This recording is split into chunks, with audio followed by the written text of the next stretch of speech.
8월 세 번째 주일 예배 자리에 나오신 우리 성도 여러분 모두를 환영하고 축복합니다. 오늘은 현대인을 위한 십계명 공부 9번째 시간인데요. 우리가 함께 읽은 출애굽기 20장 15절과 마태복음 5장 43절에서 48절 말씀 본문으로 소유와 존재, 이런 제목의 말씀 함께 나누겠습니다. 설교를 시작하면서 제가 고백할 게 한 가지 있습니다. 한 22년쯤 전에 제가 도둑질을 했습니다. 정말이에요. 죄송하게도 제가 제 아내의 마음을 훔쳤습니다. 물론 제 아내도 제 마음을 도둑질했습니다. 서로의 마음을 훔치고 한 20년 동안 잘 살고 있습니다. 오늘도 저는 도둑질을 좀 하고 싶은데요, 여러분의 마음을 도둑질하고 싶습니다. 여러분의 마음을 세상으로부터 훔치고 싶고, 또 여러분의 마음을 여러분의 자아로부터 훔치고 싶습니다. 그렇게 도둑질한 여러분의 마음을 하나님에게 올려드리고 싶습니다. 오늘 그와 같은 멋진 도둑질이 이 예배 가운데 임하기를, 이루어지기를 간절히 축복합니다. 세상에 이런 도둑질만 가득하다면 얼마나 좋겠어요, 그죠? 하지만 우리가 오늘 함께 읽은 이 도둑질하지 말라라는 말씀은 이와 같은 무슨 낭만적인 이야기는 전혀 아닙니다. 설교를 준비하면서 아주 재미있는 그림을 하나 발견을 했는데요, 함께 같이 한번 보시죠. 이 그림은 모리스 위라는 목사님의 책에서 인용이 된 것인데, 1936년 10월 3일자 세러데이 이브닝 포스트라는 아마 잡지에 실린 표지라고 합니다. 이 그림의 제목이 뭐라고 되어 있냐면 Tipping the Scales라고 되어 있더라고요. 저울 한쪽 건드리기, 뭐 이런 뜻이겠죠. 그림의 내용이 이런 거예요. 한 장육점에 여인이 닭고기를 사러 갔습니다. 그냥 닭고기를 구입을 해가지고 저울에 올려놓고 정육점의 주인과 여인이 함께 이 저울의 눈금을 보고 있습니다. 그런데 여러분, 이 두 사람의 얼굴 표정이 좀 묘하죠. 왜 그럴까요? 손가락을 보세요. 정육점 주인은 손가락으로 아래를 누르고 있고요, 여자 손님은 아래에서 위로 이렇게 누르고 있습니다. 살짝 떠받치고 있는 거죠. 그러니까 여러분, 이게 지금 뭐예요? 상대방이 나를 속이고 있다라고 하는 것은 모른 채 내가 상대방을 속여서 이득을 얻게 되었다, 그런 어떤 묘한 웃음을 짓고 있는 겁니다.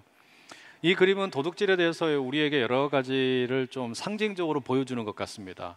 우선은요, 우리가 왜 도둑질을 하는가, 그 근본 이유는 다른 사람에게는 손해를 입히더라도 내게 이익이 되기 때문에, 그래서 우리가 도둑질하는 거겠죠.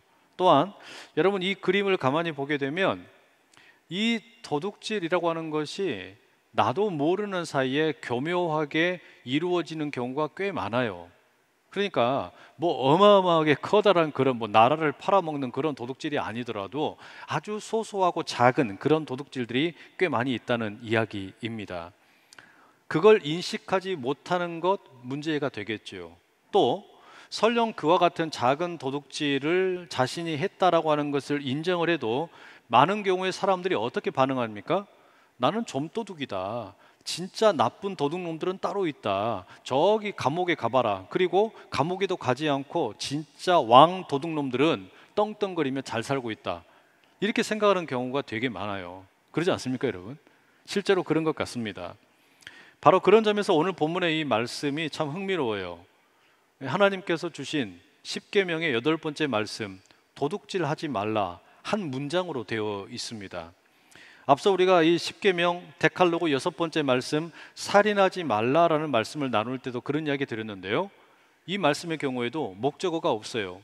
죽이지 말라라는 말씀만 있지 무엇을 죽이지 말라라는 구체적인 내용이 없었던 것처럼, 오늘 본문도 도둑질하지 말라라고 기록이 되어 있지만 무엇을 훔치지 말라는 것인지 명확하게 제시되어 있지 않다는 이야기입니다. 여러분은 어떻게 생각하세요? 하나님께서는 우리에게 무엇을 훔치지 말라라고 말씀하시는 것 같습니까? 막연하게 그저 남의 물건일 것이다 생각하는 분들 많이 계실 겁니다. 뭐 그럴 수 있죠. 그런데 오늘 본문에 사용된 도둑질하다라고 하는 이 용어는 히브리 말로는 가나브라고 합니다.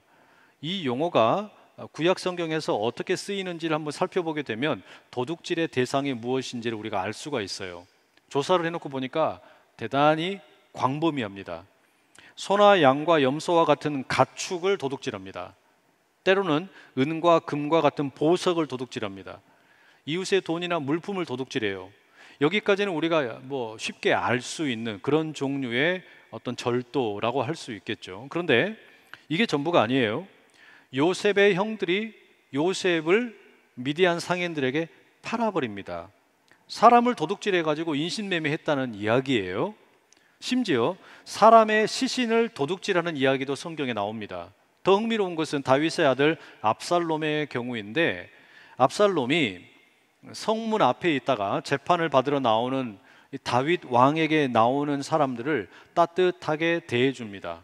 그런데 여기에 대해서 사무엘하 15장 6절은 그가 백성의 마음을 도둑질했다라고 적고 있습니다. 이 외에도 야곱의 아내 라헬은 자신의 아버지 라반의 집에서 도망을 칠 때 라반이 섬기던 드라빔 우상을 도둑질하게 됩니다. 여리고성 전투에서 아간이라는 사람은 하나님께 바쳐진 물건을 도둑질합니다. 또 에레미야 선지자는 거짓 선지자들이 하나님의 말씀을 도둑질한다라고 비난을 합니다. 여러분, 이렇게 보면 도둑질하지 말라라고 할 때 그 도둑질하는 그 대상이 엄청나게 다양하죠. 우리가 뭐 그냥 쉽게 생각하는 남의 물건뿐만 아니라 사람의 생명, 사람의 시신, 그리고 우상, 그리고 무슨 마음, 뭐 이와 같은 것들까지 아주 다양하게 어떤 도둑질의 대상으로 성경은 언급을 하고 있다는 이야기예요. 그러니까 이것을 그냥 우리가 목적어를 빼놓고 읽게 되면 아주 포괄적인 도둑질 금지 명령이다, 이렇게 이해할 수 있겠죠. 그런데요, 이 십계명의 8번째 도둑질하지 말라는 말씀이 십계명 10번째 말씀, 우리가 이제 공부하겠지만 이 말씀과 상당히 좀 유사한 면이 있습니다. 10번째 말씀의 의미가 뭐라고 되어 있냐, 어떻게 되어 있냐면 내 이웃의 소유를 탐내지 말라, 이렇게 되어 있습니다. 도둑질하지 말라는 말씀이나 이웃의 소유를 탐내지 말라는 말씀이나 꽤 비슷하지 않습니까, 여러분? 그래서 질문이 들어요. 이 아주 압축되어 있는 십계명의 말씀 가운데 왜 하나님께서 이처럼 비슷해 보이는 말씀을 2번이나 하시는 걸까? 그렇게 생각되지 않겠습니까? 바로 그런 이유 때문에 고대 유대교의 랍비들은 이 8번째 계명을 조금 독특하게 해석을 했습니다. 그냥 모든 대상을 훔치지 마라, 절도하지 말라, 이렇게 읽는 것이 아니고 이 제8계명이 금하고 있는 절도의 대상이 뭐냐? 사람이라는 거예요. 사람 도둑질을 하지 말라는 것이 이 계명의 본 뜻이라는 겁니다. 이런 해석이 나름의 일리가 있어요. 알브레이트 알트와 같은 학자에 의하면 이 고대 사회에는 노예 제도가 당연하게 여겨졌죠. 그러니까 인신매매라는 것이 일반적인 경제 활동의 하나였습니다. 특별히 여러분, 이 노예 중에서도 건장한 체격의 남자 노예는 값이 아주 비쌌다고 그래요. 그러니까 어떤 남자를 갖다가 유괴를 해가지고 팔아버리면 경제적으로 상당히 쏠쏠한 이득을 얻을 수가 있게 되는 것이겠죠. 그러니 만약에 이런 일이 빈번하게 일어나게 되면 이스라엘 백성들은 자유를 다시 잃어버리는 꼴이 됩니다. 무슨 말이냐면 애굽에서 노예로 살다가 종살이 하다가 하나님이 해방시켜 주셨어요. 자유를 주셨어요. 그런데 이스라엘 사람들끼리 서로 이렇게 사람을 인신매매하고 노예로 삼게 되면 다시금 애굽의 꼴로 돌아가게 되는 거 아니겠습니까? 그러니까 하나님께서는 이것을 금하신다라는 거죠. 인신매매하지 마라, 노예로 삼지 말라라는 말씀하시는 겁니다. 이렇게 해석을 할 때 좋은 점이 하나 있어요.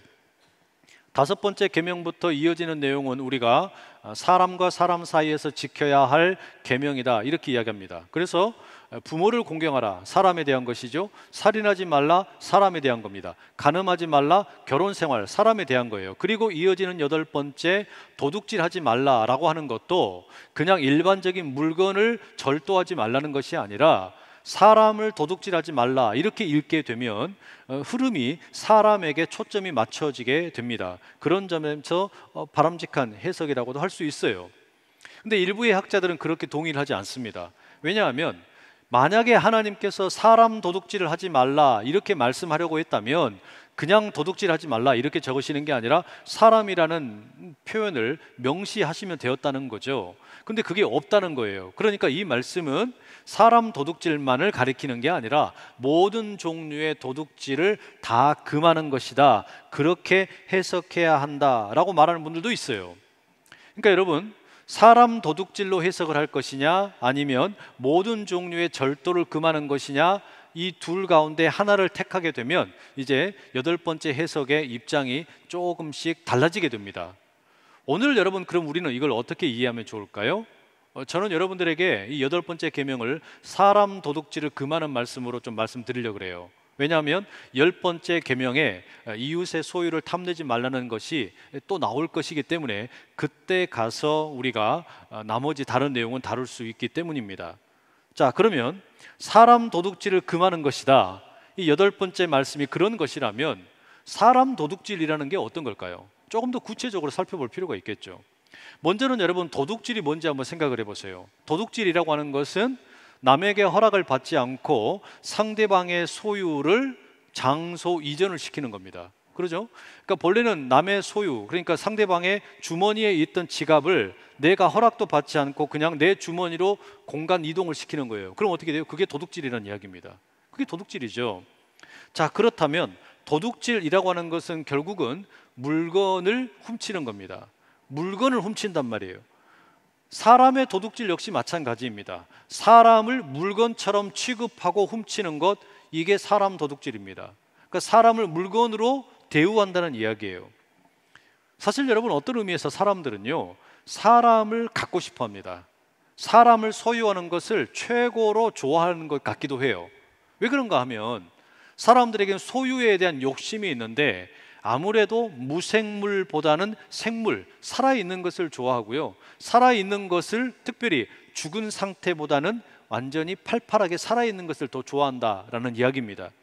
그런 점에서 여러분, 이 사람이 가장 소유하고 싶은 것은 사람이라고도 말할 수 있습니다.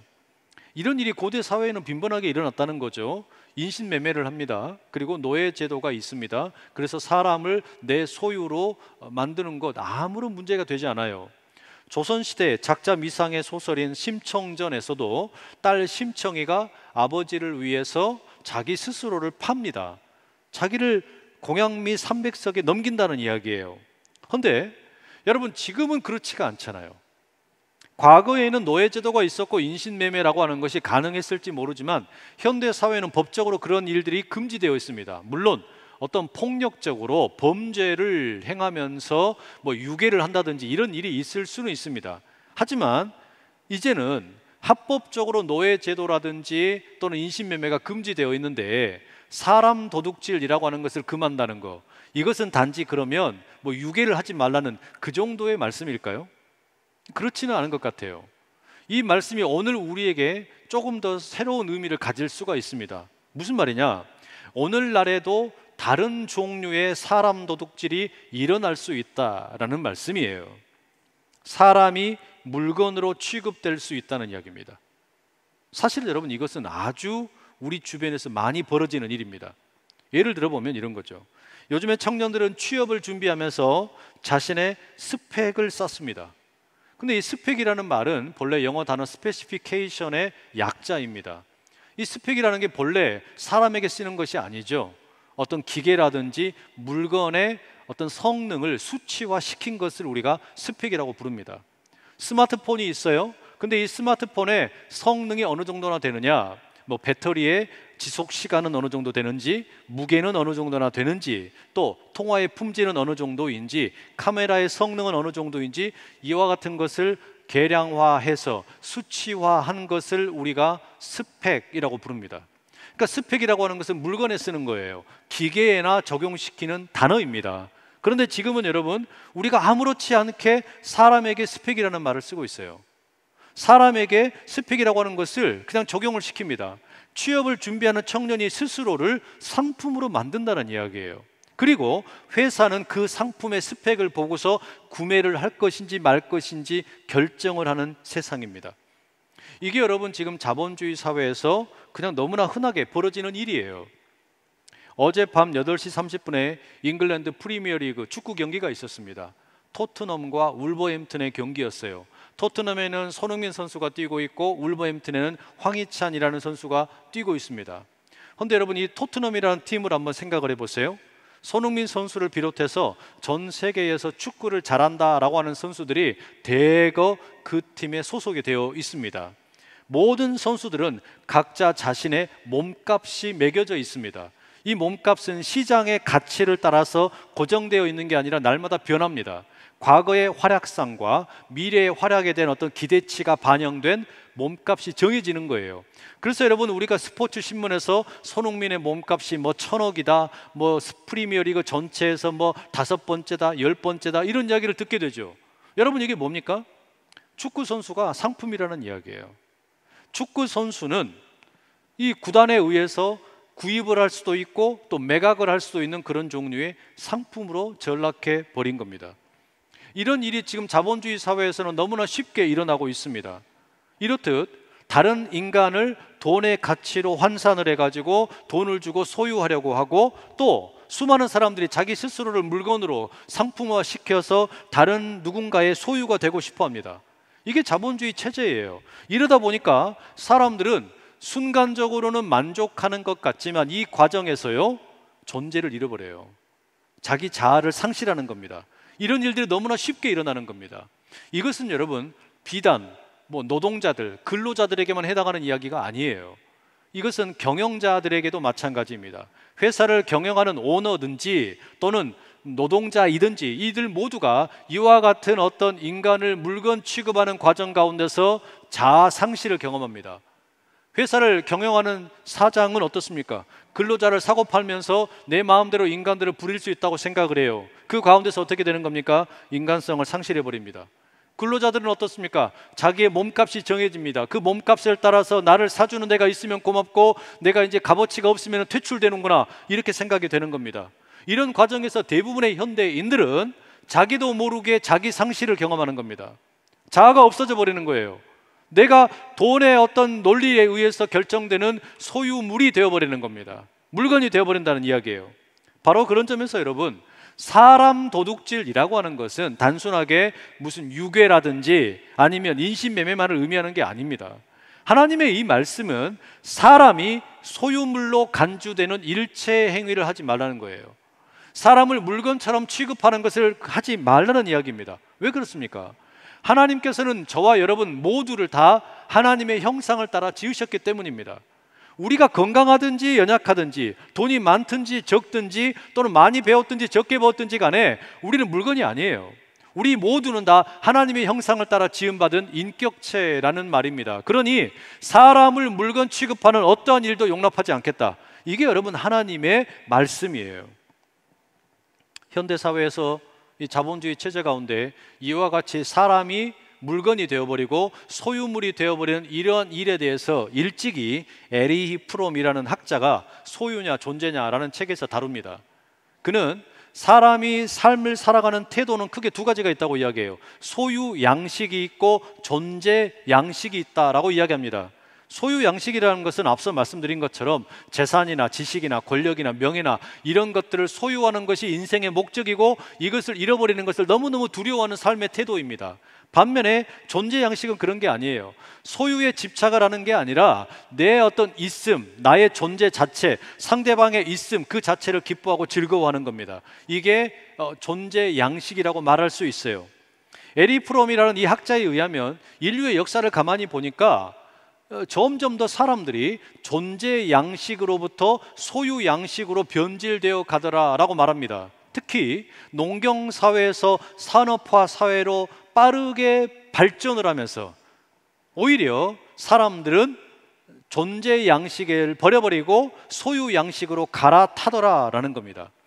여러분, 이런 과정에서 어떤 일이 생기는 겁니까? 사람들이 물건을 소유하는 것뿐만 아니라 이제는 정신적인 것, 예를 들면 사랑과 같은 것도 소유할 수 있다라고 생각을 해요. 그리고 그게 더 나아가니까 어떻게 되는 겁니까? 사람도 소유할 수 있다, 물건처럼 거래를 합니다. 그리고 심지어는 하나님까지 소유하려고 하는 겁니다. 하나님도 내가 마음대로 내 뜻대로 조종할 수 있다고 생각을 하는 거예요. 이게 발전이 되면 유발 하라리와 같은 학자가 이야기하는 호모 데우스의 세상이 되어가는 것이겠죠. 결국에 여러분, 이런 과정에서 어떤 일이 벌어집니까? 자신의 정체성을 잃어버리는 거예요. 내가 있음으로써 어떤 존재의 가치를 인정받는 게 아니라 내가 무엇을 가지고 있는가, 이게 나를 대변한다고 생각을 하는 겁니다. 내가 가지고 있는 것, 내 소유가 곧 나라고 생각을 하는 거예요. 삐뚤어져 버린 거죠. 사람들의 어떤 생각 자체가 이제는 소유에 완전히 함몰되어 버린 겁니다. 그런데 여러분, 내가 대상을 소유한다라는 게 어떤 의미입니까? 이 소유를 내 마음대로 통제하고 다스리고 구속할 수 있다는 뜻이죠. 이 성경책은 여러분 제 겁니다. 제 소유예요. 그러니까 이건 제 마음대로 할 수 있어요. 제가 불태워버릴 수도 있고 던져버릴 수도 있고 아니면 낙서를 할 수도 있습니다. 그런데 여러분, 물건이 아니라 사람을 내 마음대로 소유한다라는 거, 어떤 일이 벌어지는 겁니까? 그 사람을 내 마음대로 통제하고 그의 생명을 갉아먹고 결국은 착취하는 행위가 되는 겁니다. 그런 의미 때문에 하나님께서는 사람을 도둑질하지 말라고 말씀하시는 거죠. 우리는 여러분, 그렇기 때문에 소유 양식을 버리고 존재 양식을 따라 살아야 하는 존재라는 말입니다. 사람을 물건으로 대하려고 하는 그 태도를 단호하게 거부하고, 나의 있음이 중요한 것처럼 너의 있음도 중요하다, 너와 내가 함께 있는 것 자체가 참 기쁘다, 이와 같은 삶의 태도를 가져야 한다라는 말입니다. 이와 같은 비슷한 이야기를 초대교회 교부인 아우구스티누스는 일찍이 이야기를 했었습니다. 그는 향유와 이용이라고 하는 개념을 가지고 대립을 시켜서 설명을 했어요. 향유라는 게 뭐냐? 그 자체가 목적인 사랑입니다. 이용이라고 하는 것은 수단적인 사랑을 가리키는 거예요. 예를 들면 이렇습니다. 여러분, 우리가 이제 내일 아마 아침에 회사에 가시기 위해서 버스를 타는 분들 계시겠죠. 그럴 경우에는 여러분, 우리가 버스를 이용하는 겁니다. 그런데 내가 여행을 즐기기 위해서 버스를 탈 수도 있어요. 그때는 버스 자체를 즐기는 겁니다. 그것은 버스를 향유하는 것이라 말할 수 있습니다. 때문에 향유한다라고 하는 것은 어떤 의미냐? 나는 너를 사랑하기 때문에 네가 필요하다, 이게 향유입니다. 그런데 나는 네가 필요하기 때문에 너를 사랑한다, 이건 이용이라고 말할 수 있어요. 여러분, 이게 구분이 되지 않습니까? 아우구스티누스는 여기에다가 또 하나 덧붙이는 이야기가 있는데, 향유와 이용 모두 올바른 향유와 이용이 있고 그릇된 향유와 이용이 있다라고 말을 합니다. 여기서는 이제 대상을 달리해야 된다는 이야기예요. 향유의 대상이 있고 이용의 대상이 있다는 이야기예요. 그러니까 여러분, 우리가 기뻐하고 향유해야 될 것은 뭐냐? 절대적인 거, 가치가 높은 것은 우리가 기뻐하고 즐거워하고 향유해야 되는 겁니다. 하지만 상대적이면서 가치가 없는 것은 이용을 해야 되는 겁니다. 예를 들어서 하나님과 세상을 한번 생각을 해보세요. 하나님은 향유의 대상일까요? 아니면 이용의 대상일까요? 당연히 하나님은 우리가 향유하고 기뻐해야 하는 분입니다. 세상은 어떻습니까? 세상은 우리가 기뻐하고 향유할 대상이 아니라 이용할 대상입니다. 이게 성경이 가르치는 바이죠. 그런데 많은 경우에 사람들이 이것을 거꾸로 하는 경우가 많아요.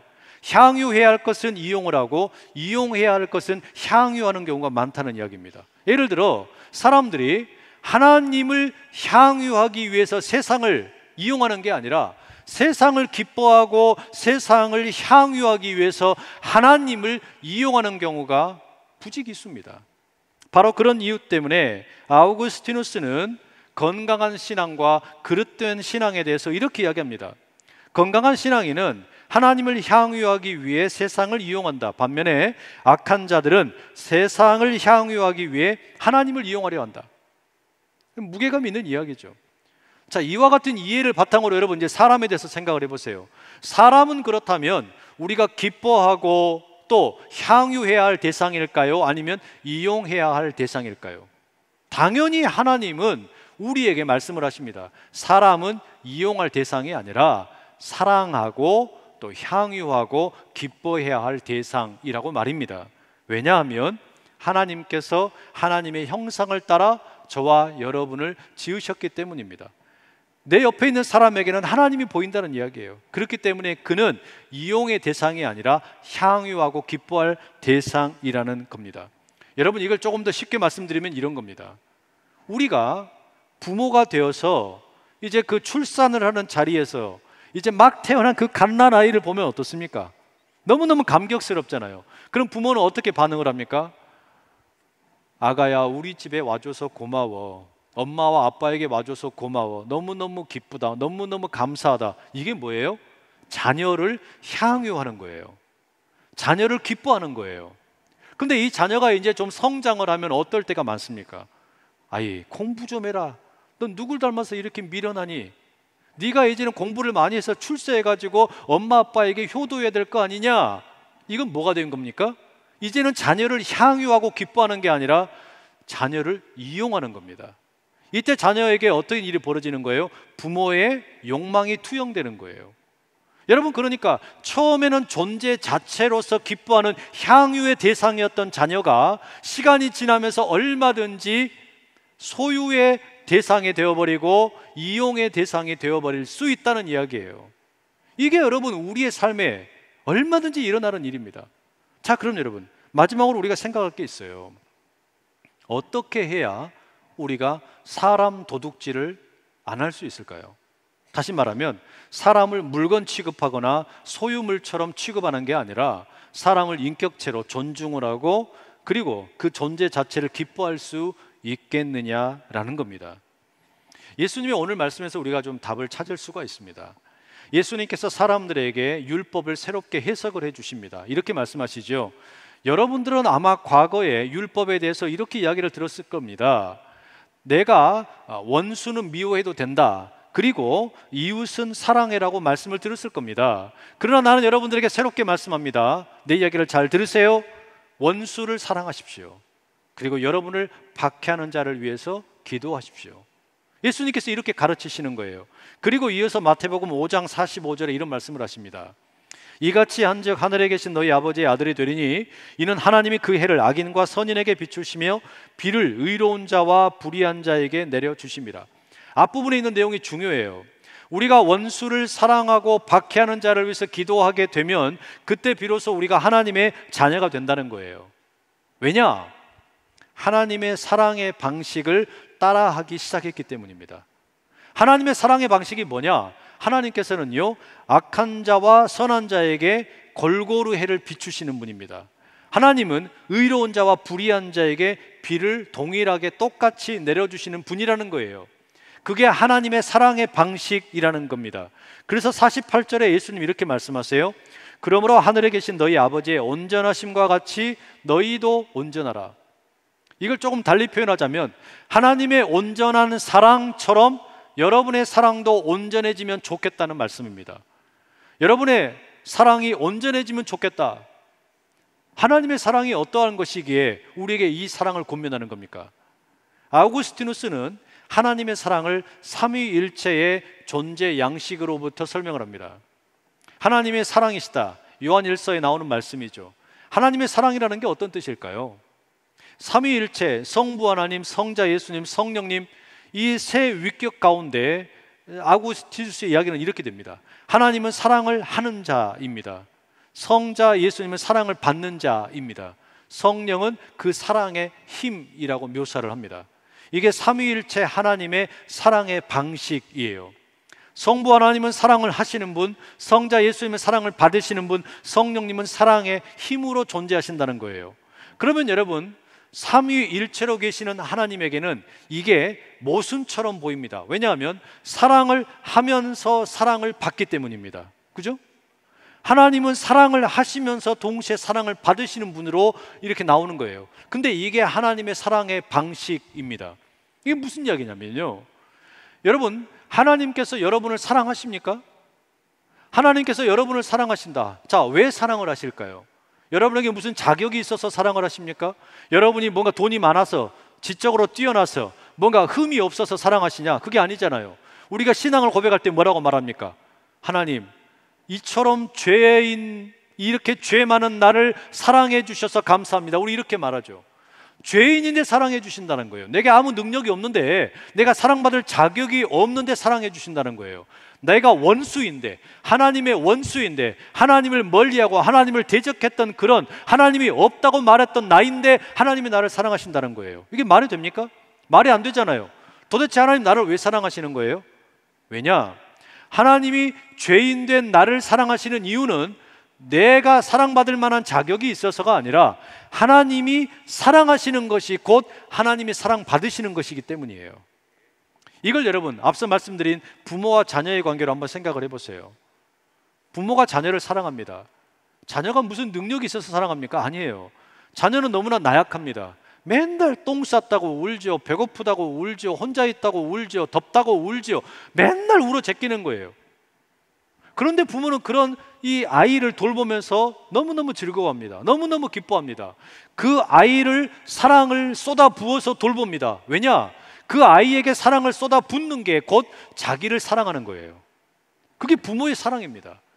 그게 부모가 자녀를 사랑하는 거예요. 부모는 자녀를 사랑하면서 자기 자신을 사랑하는 것과 다를 바가 없다라는 것을 경험하는 겁니다.